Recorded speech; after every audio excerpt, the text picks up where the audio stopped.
So hello and good morning to all, and today we are going to read our next chapter, that is our fifth chapter, and that is separation of substances. So basically it's our chemistry chapter and today we are going to read it. So basically here we have given the introduction that you can read it, and so in this chapter we'll study about the separation of substances using different methods and techniques. So basically first of all, what is substances? So basically all the matters are substances. What is a matter? A matter is defined as anything which occupies a space and has mass and may be perceived by our senses. Here it is categorized into two types. So here we have a pure substance and an impure substance. So first of all, a pure substance mainly contain only one type of component in it. For example, our wheat flour. And then we have given the definition of mixture. So basically a mixture is a substance that contains two or more type of component mixed together.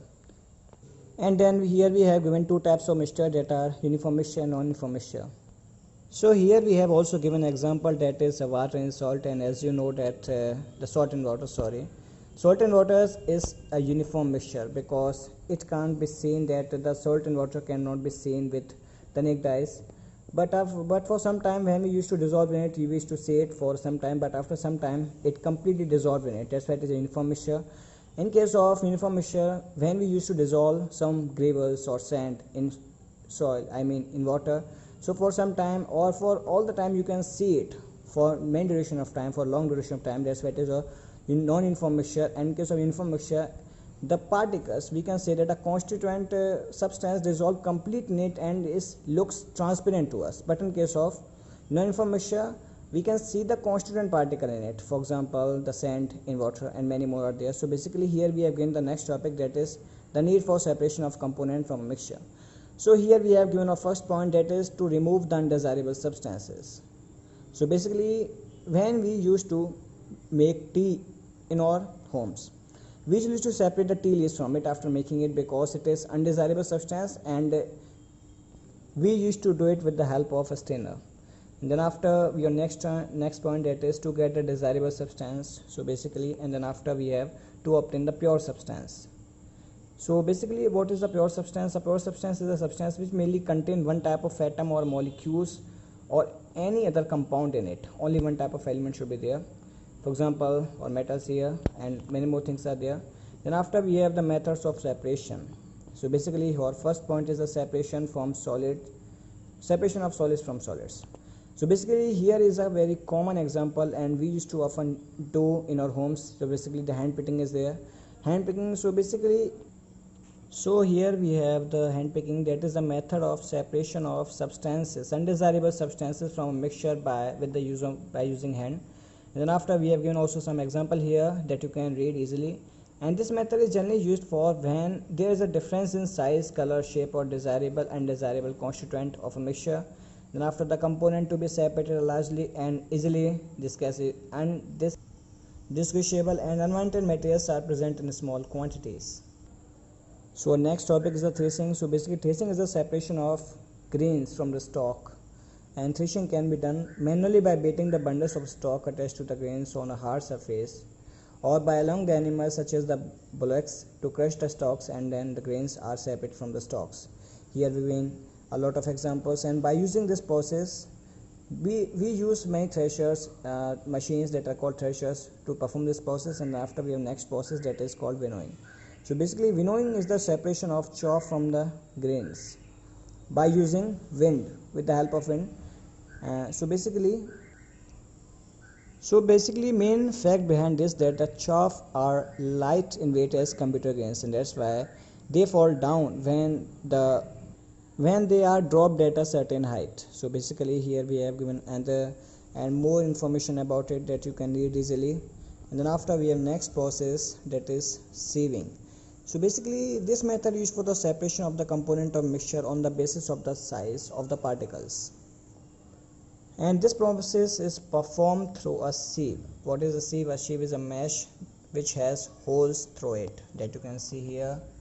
And then after, so usually small particles used to pass through it, and the large particles which are large in size used to stuck in it. And after, here we have also given example of this process, that is the sieve used in homes to separate the bran from the wheat flour. Then after sieving is the process of separating the bigger particles from the smaller ones with the help of a sieve. So sieve is also the instrument that can be used in the process of sieving, and it is also used and it is normally used. And then after we are given here a fact that you can read, and then after our topic is the separation of insoluble solids from the liquids.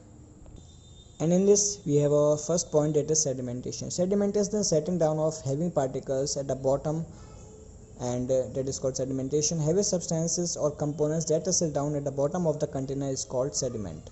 The clear liquid that remains above the sediment is known as a supernatant. So basically this process can be understood by performing an experiment. So basically when we used to dissolve sand in water, after some time you can see that the particles of the sand settle at the bottom of the container, and the utensils that can be used by you, and that can be termed as sediment. And the liquid can be also called as liquid. So basically here we have next process that is called loading, and that is used to fast store the process that is called sedimentation. In this case we used to use a alum, and that is used to suspended by a thread and we used to pour it in the mixture, and then after some time this procedure becomes so faster, that is the sedimentation, and the insoluble particles settle at the bottom of the container or the utensils and very fastly. Then after we have next process that is called decantation. So in case of decantation, so after performing both the processes, sedimentation and loading, when the insoluble particles settle at the bottom of the container, then we used to separate the liquid from it by the process that is called decantation. Decantation is the process of separation of the supernatant from the sediment without disturbing it. As you can see, it is a process. And then after we have our next process that is called filtration. It is basically performed with the help of filter paper or by using filter paper.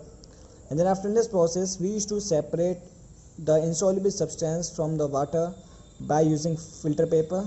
And here is our definition, that is the process of separating insoluble solid from a liquid with the help of a filter paper, that is called filtration. Then after we have our next topic, that is the filtration of the muddy water. So here we are giving information about the separation of the mud from the water by the process of filtration, and that you can read here. Then after here we have also given the diagrams of the process. So first of all, for the performation of your diagram, for the performation of this experiment, you just need a filter paper, and then after you can fold it to make a cone and then put it in a funnel, and then after perform this process. Then after we have our next topic, that is the cheese making at home or paneer making at home.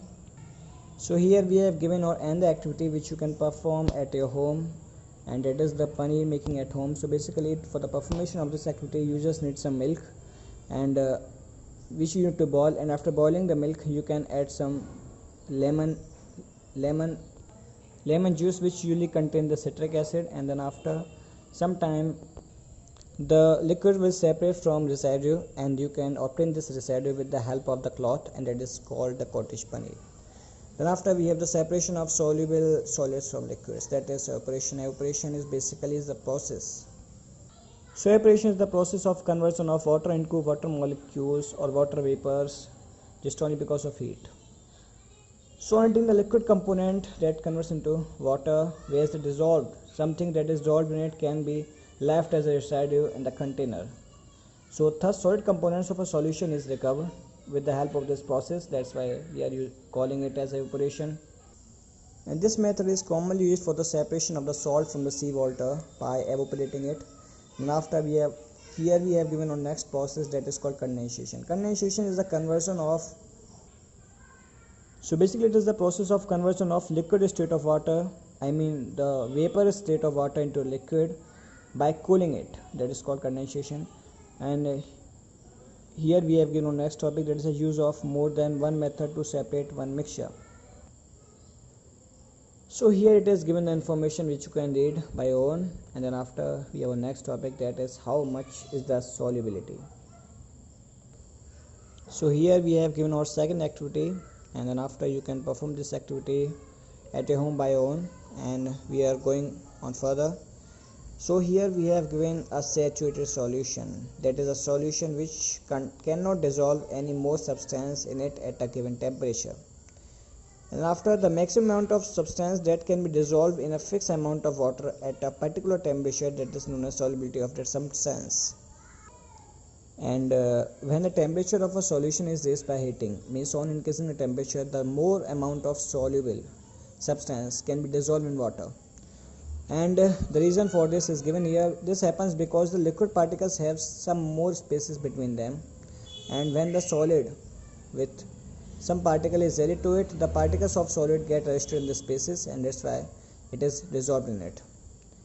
And so basically here our next process, that is called crystallization. So further, if the solution is cooled again, this acid solid will reappear from the crystal, and this process is given here as crystallization. And after, here we have given some words which you can read, and your chapter have been finished, and I am providing you exercise which you can perform at your own. So, and if you have any kind of doubt or query, then you can comment in the comment box and we will answer it. So goodbye till next video.